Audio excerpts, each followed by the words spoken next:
नहीं, आप सब इस परेड प्रोग्राम में आए हैं। आपने देखा कितना अच्छे दर्जे का परेड हुआ है लोगों ने, और इनके शरीर आपने देखे कितने बढ़िया ट्रेन होके निकाले हैं, और परेड भी बहुत अच्छी थी। तो ये आपने देखा, मैंने भी देखा, बहुत अच्छा लगा।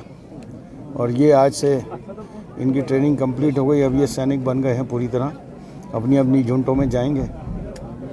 सर, अभी जो सांबा में स्थिति है, सीज फायर वायलेट हुआ है और लगातार लाइन ऑफ कंट्रोल पर पाकिस्तान की कोशिश है, आपको क्या लगता है इसके पीछे क्या रणनीति है? और ये जो सांबा में हुआ है इसका कुछ अपडेट सर होगा तो बताइए।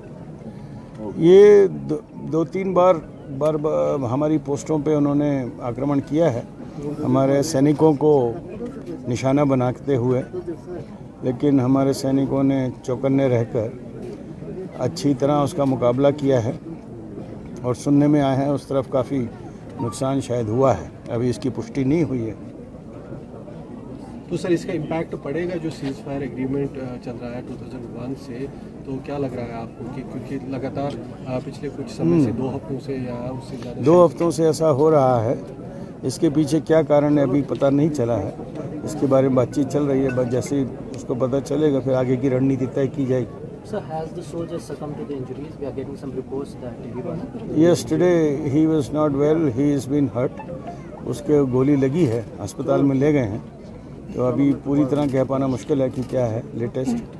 डीजी साहब, कल भी आपने जम्मू कश्मीर में भी एलओसी का दौरा किया जी, हालात की समीक्षा ली, तो क्या कुछ आपको ग्राउंड सिचुएशन लगा? क्या इन्फिल्ट्रेशन अटेम्प्ट्स हो रहे हैं? क्योंकि बर्फ पड़ने से पहले एक पुश देने की कोशिश होगी सर? कोशिश होती है हर साल बर्फ़ पड़ने के पहले, रास्ते बंद होने के पहले कोशिश रहती है उनको भेजने की, इसीलिए हम लोग भी चौकन्ने हैं।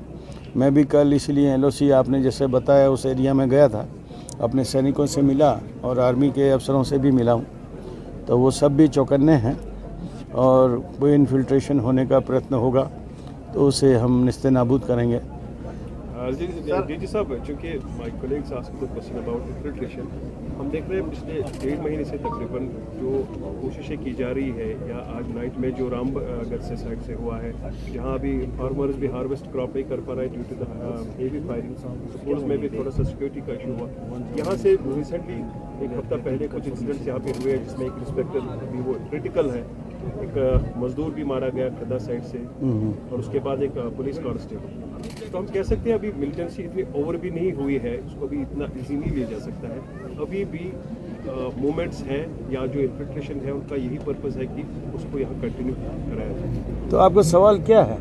क्या मिलिटेंसी अभी यहाँ पर हम पनप रही है पूरी तरह, या कह सकते हैं इट इज़ ओवर? देखिए, हम तो बॉर्डर पे हैं और बॉर्डर पे देख रहे हैं अपना काम, तो इन्फिल्ट्रेशन रोक रहे हैं। बाकी ये मेरे लिए कह पाना मुश्किल होगा कि क्या है क्या नहीं है। हम लोग सजग हैं, सिक्योरिटी फोर्सेस आप देख रहे हैं, कल भी एक इनकाउंटर हुआ, उसमें उधर शोपिया में मारा गया आतंकवादी। तो उनके इरादे तो कामयाब नहीं हो पा रहे। तो ऐसे ही किसी जो निहत्ता कोई आम नागरिक को इधर उधर भागते भुगते कर देते हैं तो डेस्परेशन की निशानी लगती है।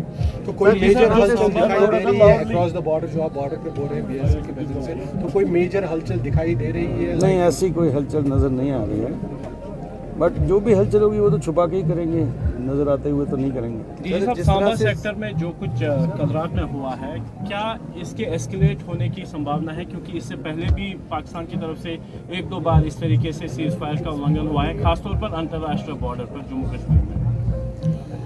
अभी तो कह पाना मुश्किल है कि क्या होगा क्या नहीं होगा। हम लोग तो अपनी तरफ से शुरुआत नहीं करते हैं, लेकिन होती है तो हम फिर उसका माकूल जवाब देते हैं। ये हमारी वहाँ पे लोकल्स का ये कहना है कि खासतौर पर क्योंकि उनके साइड की फसल कट चुकी है, हमारे साइड की फसल नहीं कटी है, तो इस वजह से एस्केलेशन ज़्यादा हो रहा है, और खासतौर पर उन इलाकों में जहाँ पे अभी फसल काटनी बाकी है। हाँ, ये थोड़ा बहुत आगे पीछे हो जाता है कि कुछ जगह में भी गया था, अभी सांबा में कुछ जगह फसल नहीं कटी है, कटने के प्रयास चल रहे हैं, मशीनें आई हुई हैं, वो भी काट रहे हैं, कई जगह हाथों से भी काट रहे हैं बगैर मशीन के छोटे खेतों में। तो उधर भी ऐसी पूरी तरह कटी नहीं है, अभी उधर भी कट रही है। तो क्या ये सिर्फ भारतीय कोस्ट को निशाना बनाने की कोशिश है या घुसपैठ को कवर देने की कोशिश है? नहीं, आईबी में जो कर रहे हैं वहाँ तो घुसपैठ का चांस कम ही होता है, वहाँ तो घुसपैठ के कोई गुंजाइश होती नहीं। बट ये आईबी में करना एक नई चीज़ है। वैसे अर्निया सेक्टर में पहले भी हुई हैं। सर, जिस तरह अभी कुपवाड़ा सेक्टर की बात करें, खासकर मस्जिद में, वहाँ से भी इन्फिल्ट्रेशन के बैक टू बैक अटेम्प्ट्स देखने को मिले।